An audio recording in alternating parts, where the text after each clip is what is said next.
You weigh 200 kilograms of muscle and bone. The grass around you is taller than your shoulders. You haven't eaten in 4 days. Your stomach is empty.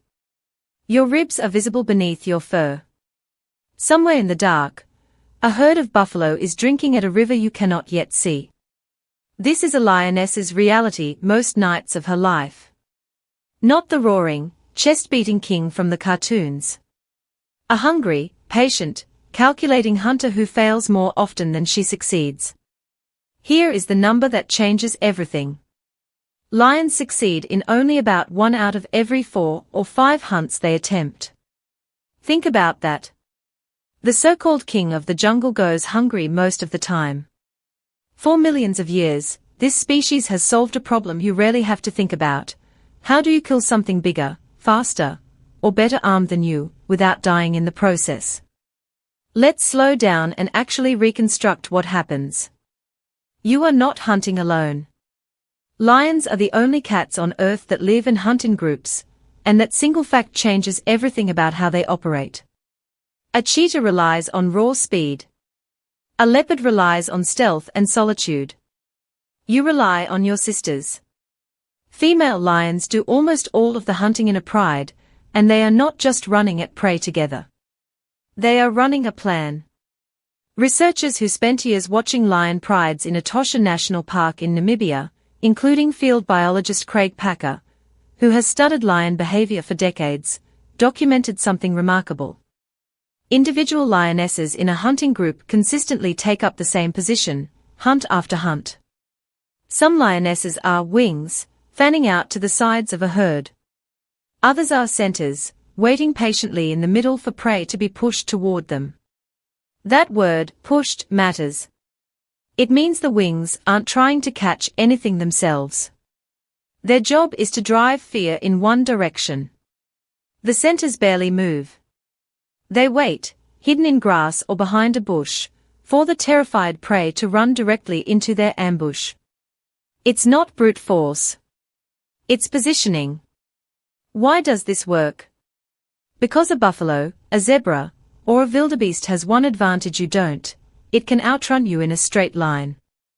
A lion can hit around 50 miles per hour, but only for a few seconds, and only across a short distance. So the entire hunt is built around denying the prey a straight line. Cut off the escape routes. Control the space. Force the animal into a trap it never sees coming. Sound familiar? It should. It's not so different from a basketball team setting a pick, or a group of co-workers dividing up a task none of them could finish alone.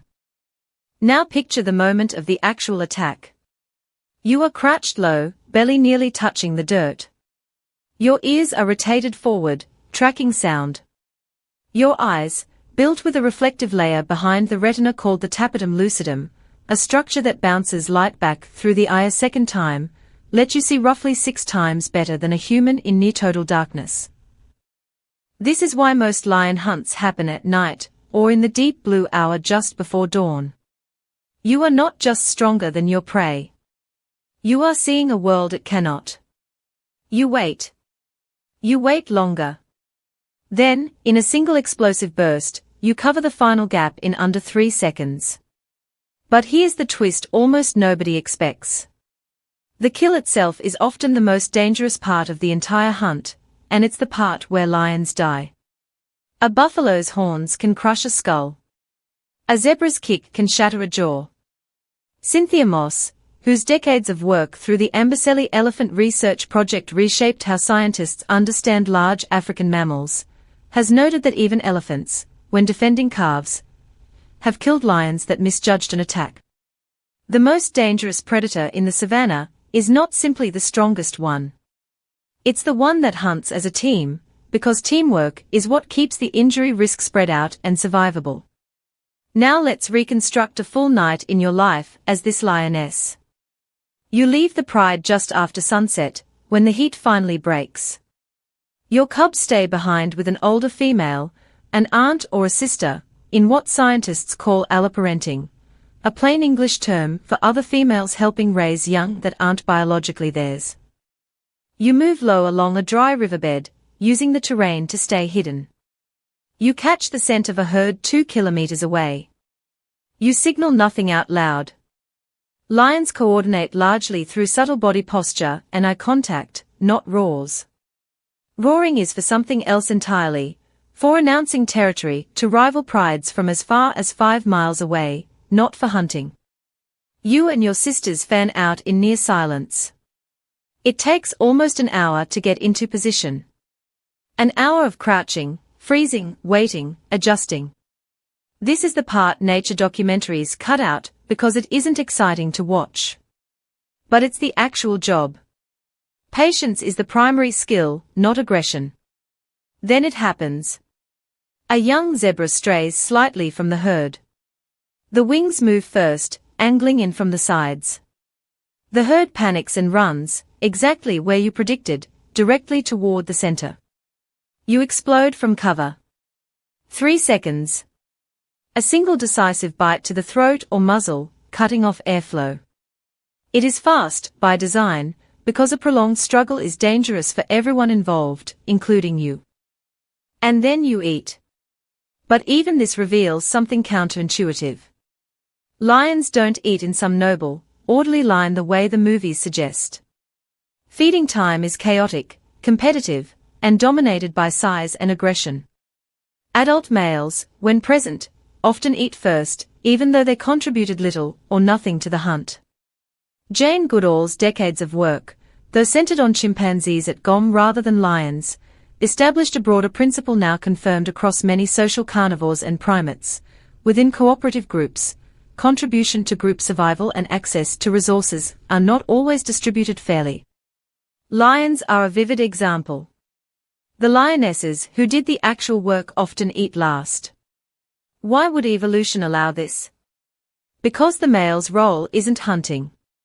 It's defending the pride's territory and cubs from rival males, who will kill existing cubs if they take over a pride. It's a brutal, different kind of labor, and it explains why the group tolerates an unequal feeding order. Everyone is protecting the same overall goal, getting genes into the next generation, even if the daily jobs and daily rewards look wildly unequal. Here's the twist that reframes the entire hunt.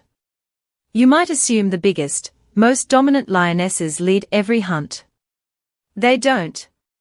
Long-term studies out of Serengeti National Park, one of the most extensively studied ecosystems in the world through decades of research supported by organizations like National Geographic, found that certain lionesses consistently take initiative in hunts regardless of their rank within the pride.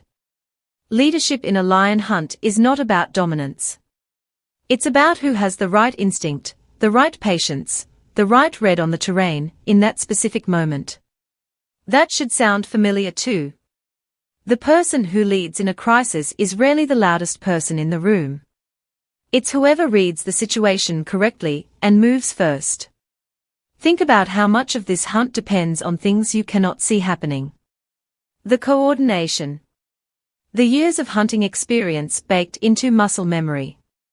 The trust between individuals who grew up together, sometimes for their entire 10 to 14-year lifespan in the wild. A lion hunt looks, from a distance, like chaos and violence. Up close, over years of study, it reveals itself as something closer to a rehearsed, adaptive, endlessly refined strategy, refined not by a single genius lion, but by millions of years of failure, adjustment, and failure again. 4 out of 5 hunts end without a meal. Imagine going to work and knowing you will fail at your actual job 80% of the time, and yet you keep showing up, keep refining your position, keep trusting the same team members to be exactly where they need to be. That failure rate isn't a flaw in the system. It is the system. Evolution didn't design lions to succeed every time. It designed them to survive the failures, learn the terrain, and adjust the plan for tomorrow night. So the next time you picture a lion, don't picture the roar, the menere, the throne on top of a rock at sunset. Picture the lioness in the dark, low in the grass, having already failed 3 times this week, still moving into position one more time, because patience, not power, is what actually keeps her alive. You weighed 200 kilograms of muscle and bone. The grass was taller than your shoulders. You hadn't eaten in 4 days. And tonight, for the 4th time this week, you are about to try again.